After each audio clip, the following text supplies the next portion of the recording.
In this video, I'm going to show you how to set up duals and splits in the MM6. And this is a very useful feature because there may be some times where you want to combine two voices to be played at once, such as a piano and a string sound, to give the sound just a little bit more body. You also may set up a split to where you play a lead sound on the right and some bass or an organ sound on the left. So these are very commonly used features. When you first boot up the MM6, you're going to see in the main view you just have one sound. To go into dual mode, all you do is press the dual button once, and under the dual section here you can see it has a string assigned. And if I play the keys now, has a string combined with that piano sound. It's very obvious to see there. Now if you hold down the dual button for longer than 1 second, it's going to take you into the dual voice select, and this is where you can use all the category buttons or the increment and decrement buttons to scroll through and select any sound that's available in the MM6 to be the dual voice. Right now I've got it set to stereo strings. We can exit out there and you see that stereo strings appears.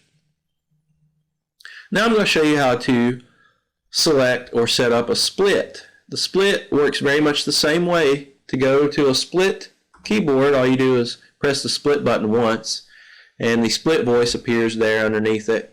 And now on the left hand side of the keys I have that cool Galaxy EP, which is just an electronic piano sound.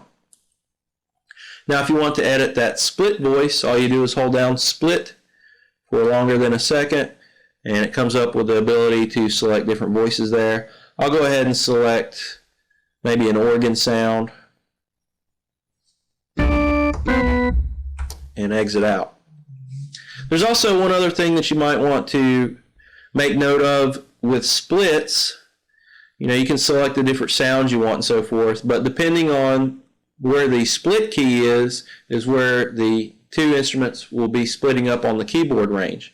So to change this, you're going to go into the utility mode and you're going to use the category increment and decrement to cycle through. You're going to see a parameter here called split point. Right now it's set to B2.